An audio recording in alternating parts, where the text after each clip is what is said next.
Imagine an elegant dinner for 22 with regional cuisine, local wines, an exotic ingredient or two.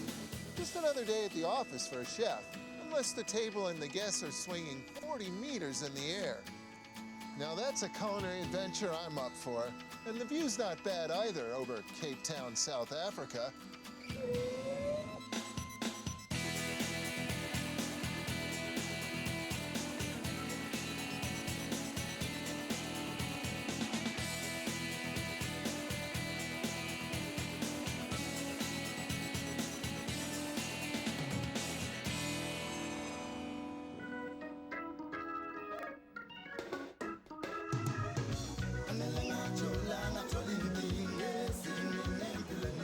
Welcome to Cape Town. Welcome to South Africa. I was drawn to Cape Town mainly to experience a high-flying adventure, but as I made my way through this world-class city, I discovered that South Africa is as beautiful as it is diverse. I found a nation undergoing a slow healing process, but with friendly people and a vibrant culture. I also discovered a remarkable improvised marketplace with every fresh fruit and vegetable imaginable.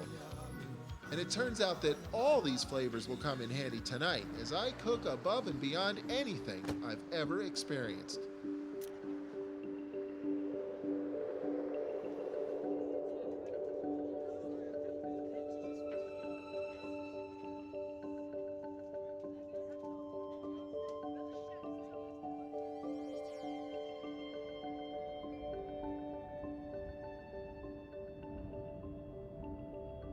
This is world-famous Table Mountain overlooking Cape Town.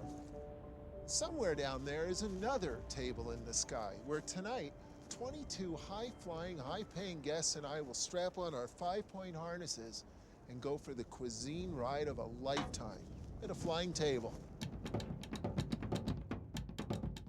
It's called Dinner in the Sky, and tonight is its Cape Town premiere. Guests are coming with sky-high expectations, hoping for exotic fare and a soaring adventure. This is going to be interesting. Chad, how's it going? Very well, and you? Good to meet you. Welcome to South Africa. Thank you. It's quite the tour you got here. And that's what it takes to get the table up in the sky? That's what we use to lift dinner in the sky, 40 meters up, down with the angels. So that's going 40 meters in the air. That's going 40 meters up in the sky with 22 people. 22 people and a chef or two, huh? 22 people and a very tall chef.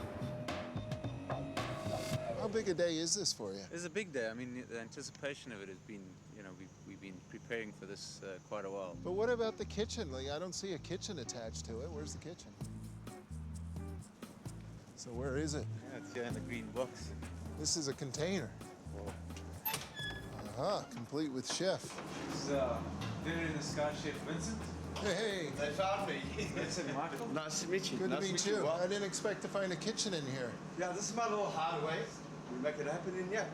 Okay, so the prep is basically happening down here. Yeah. The finishing and the plating happens up in the air. Up in the air. Up in the air. So what's on the menu tonight? Well, we're going to be getting some crocodile for a starter. I've never worked with crocodile before. Unusual place to eat, unusual food. Where do you buy it from? Well, we're going to go to a croc farm. So do you just come up with these menus on your own? You just pull them out of the sky? Pull them out of the sky. What is this, exit 39? The white number is the exit number? Yeah. A lot of these roads are missing route numbers. This map is beautiful, but it's not very good. You know, everywhere I go in this world, I'm hanging out with chefs, and we're always looking for local ingredients, but this is the first time we've ever gone looking for a crocodile farm. But this is not at all what I imagined. I expected to see, like, people running away or something. It's kind of swanky looking, really. You first? Yeah, thanks, I think.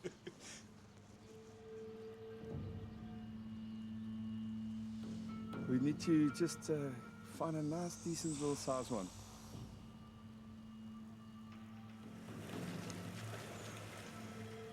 It's safe to be standing in here like this with them that close? Yeah, Is it? I reckon. I'm glad you're confident. Who's going first? I can see why this wasn't so well marked on that map, eh? Have you worked with this stuff before? Yeah, we're looking for a medium-sized one, not too fatty. We'll probably need about 3 kilos of meat.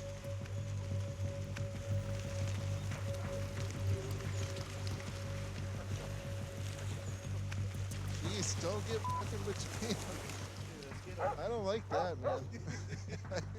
I'm surrounded here. All I can say is I'm definitely out of my comfort zone here, but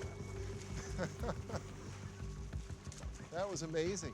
Every time I hear something, I get a little nervous. So that guy's a big one. Look over there, look at the size of that tail. So would that all be meat in there? Like it's all meat?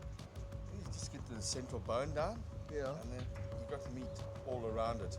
And does the meat texture change when they get bigger? Does it get tougher? It just gets or- tougher, and you know, it's not as edible. I'm surrounded by hissing crocodiles, and there's at least 1,000 of them in the water right now, and we're gonna get one of these and get out of here fast. That's a good size one right there. Look at that. There you go. What, did you just grab it? Yeah, the tail there. He wakes up fast, did you say? Walk a bit faster. I got him tight. You can feel the strength in this thing. I knew we were going to get fresh crocodile meat, but I didn't know it was going to be this fresh. We got a good one, huh?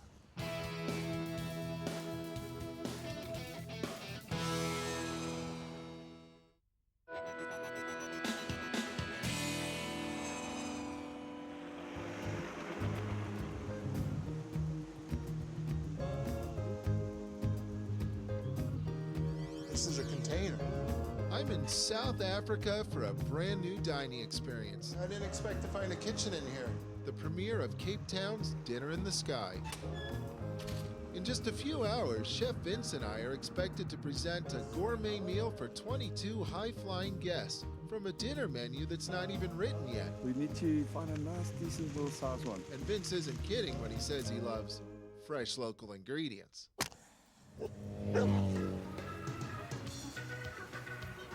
With the crocodile meat stowed safely in the back of the van, our hunt for fresh local ingredients continues. Nasi, udara. We're the proud new owners of some fresh local produce. Are these are local too? Fresh pizza, fresh pizza. There's actually an informal fruit and vegetable industry here. It flourishes. It's on every corner. And the best part is, it's local, it's fresh, it's as good as can be. And it's definitely going on the menu with the crocodiles somewhere. For sure. How are they? Good? Oh, that's a peach. We gotta use these on dessert somewhere.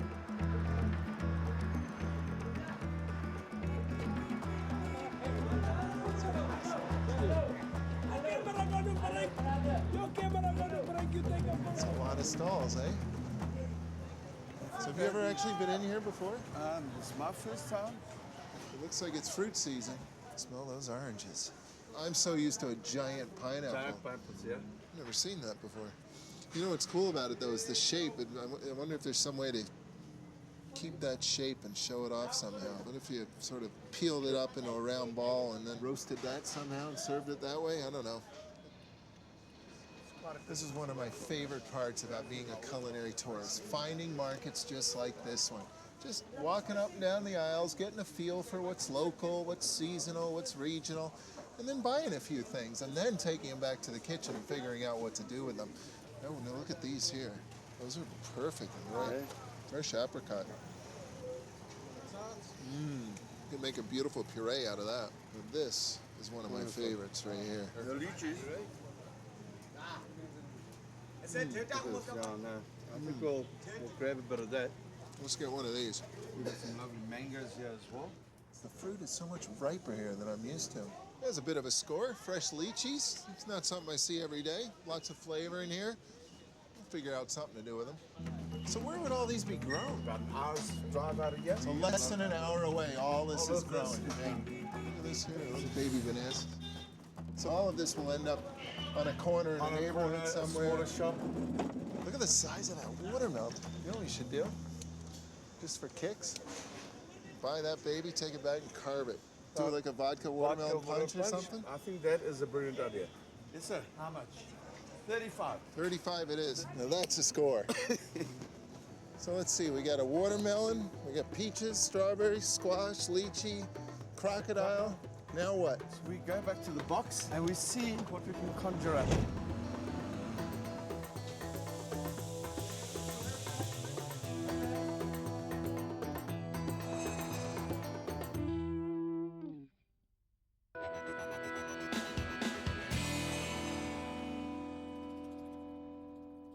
Welcome to South Africa.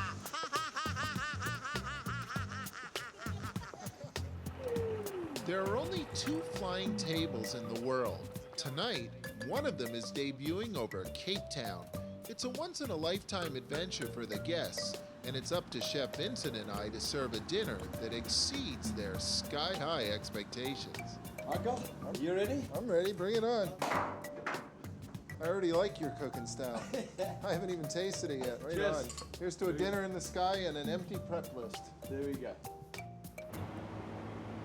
So what's it like working in a kitchen like this? I mean, wouldn't it be easier if you were just a hotel chef or something? That's something different, and this is a challenge for me, and I thrive under that kind of conditions. The challenge is the spice. Yep.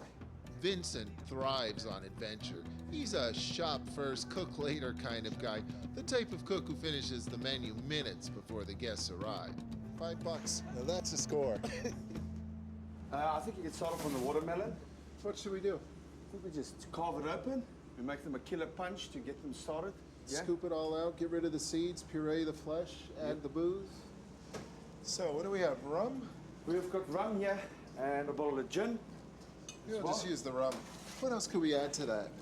Bit of fresh mint. The mint will do it. That's what we need right there. You have a blender though, right? Coming later? Or? I've sent for one to come. So we're definitely gonna need that. I don't have a blender, so instead what I'm gonna do is just put a little bit of sugar and chop it with the sugar, and the sugar will bring the moisture out of the mint and help me make a nice smooth sort of mint paste. Do we have oranges though? Now we're cooking. What else could we add to that? What about the lychee? The finishing touch. There we go. Orange, mint, watermelon, rum, and lychee. Cheers. Here we go. Maybe a little more salt though, huh? We'll just bring all those flavors out. That's awesome. That's lovely. He wakes up fast, did you say? I'll debone the crocodile. It's gorgeous looking meat. For some reason I thought it would be like a red meat. Yeah. And you see it's got the little bit of the fat in there. Crocodile fat. That's a good fat there though. Yeah. I'm just cooking the curry sauce out. Season it a bit. So there's some kick in that. Well, Still has to cook out a little bit. Cook out a little bit. Salt, pepper, flour, eggs, and a bunch of cilantro. Coriander, bit of olive oil. The first one's always kind of a loss, isn't it? The whole key when you're making crepe batter is to get the temperature in the pan just right. So you usually end up sacrificing a few as you go, but once you nail the temperature in the pan, you can motor through a whole batch of these things in no time. Have you ever done this before? Never. Never? No. Beautiful. See, that's it. Yeah, that's not bad. I mean, that was only one wasted crepe. And the carrot cakes are here now. Now that's a peach. We got to use these on that dessert somewhere. These peaches are so beautiful. They're so ripe. Really, all I have to do is add just a little bit of sugar, maybe some orange juice, and puree them, and I'll have a beautiful peach sauce to go with the carrot cake. I'm trying to whip together a quick cream cheese sort of mousse to put up on top of the carrot cake. A dash of gin in that mousse with that gin. Yeah, let's put some gin in it. Awesome. I didn't quite know what I'd find when I got to South Africa, but much to my surprise, Vincent and I really see food very much the same way. And in fact, he's cooking exactly the way I do at home. He's using local food, local ingredients, local traditions, and it's all coming together in a rather creative way, to say nothing of the way we're going to serve the food. I mean, I feel like I'm right at home, and I'm all the way on the other side of the world at the same time. This is the big moment, eh? With the guests arriving in less than an hour, our dinner is still a work in progress, and the table is heading up for a test run. Check the cheese. So in essence, you've got layer upon layer of safety here. This is very strong. And up we go. Well, at the moment, it's just a table in the sky. It's not dinner in the sky yet. So back home, when we're not quite done, and the clock is ticking, and the guests are almost here, and we still got a couple of jobs left to go, we would say we're in the weeds. Yeah, we'd say we're getting pineapple. Getting pineapple. Pineapple.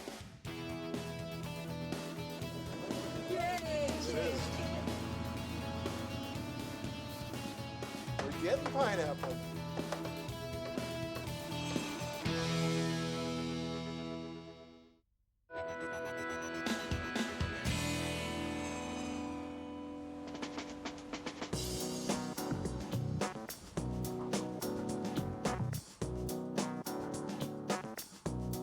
A table full of high-flying guests is heading up for the debut of Dinner in the Sky.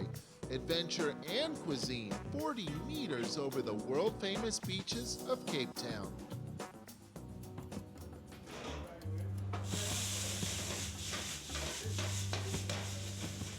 Please listen very carefully to the following safety rules.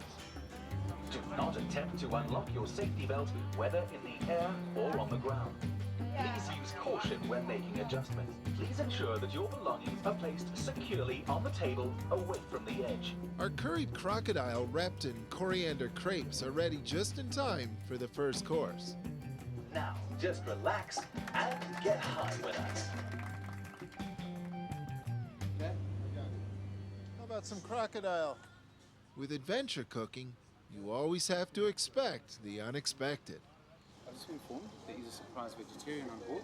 Okay. Can we make it work? I'm sure we can. One of the challenges. What do we got, a vegetarian? Okay.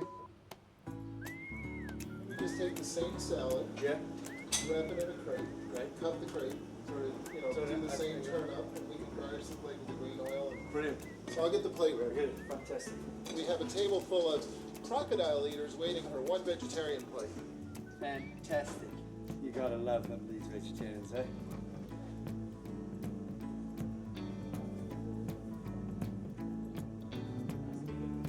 You get to do the run.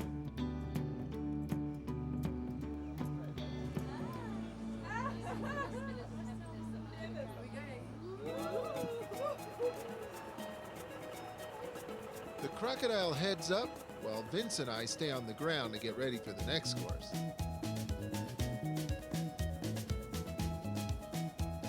What about the next course? Impala? We got the impala loin. It looks like nice venison, basically. I mean, it's, that's deer meat. That's beautiful. And you're going to marinate those in local Shiraz, no doubt? We'll season that off and let it stand for a while.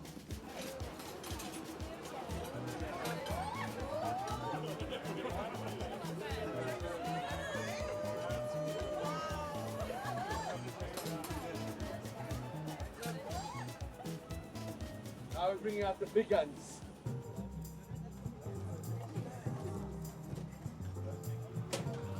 Let's go up, huh? Yeah.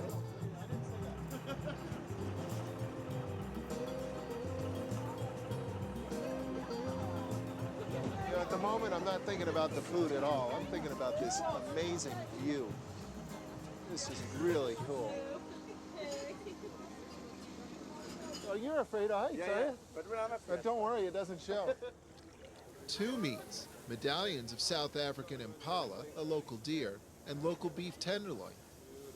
And pap, a traditional South African version of corn polenta. Have you ever had impala before, anybody? Look at that. Not bad, huh? I guess you can't say I forgot the salt and pepper. I just got to run to the kitchen and get it. Yeah, no, definitely not.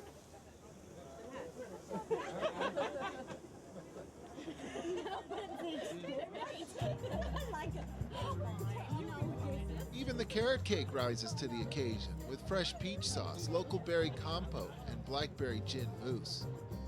You think that's tall enough? That looks like a table in the sky. That is fantastic, eh? Hey, we're spinning. You had too many beers, haven't you? We have an extra special treat for you this evening. What we have for you is a special punch, but it doesn't have a name yet. And once everybody has some and you've had a sip of it, then we're going to go all the way around the table and everybody's going to give us a name. The best name wins. Watermelon, lychee, mint, a little bit of orange. So who wants to start? Heaven in the sky. Heaven in the sky. Yay. Beautiful. So who's next? Sex over the beach. Sex over the beach. Sex over the beach. Very nice. Who thinks it should be heaven in the sky? and sex over the beach? I think we have a winner.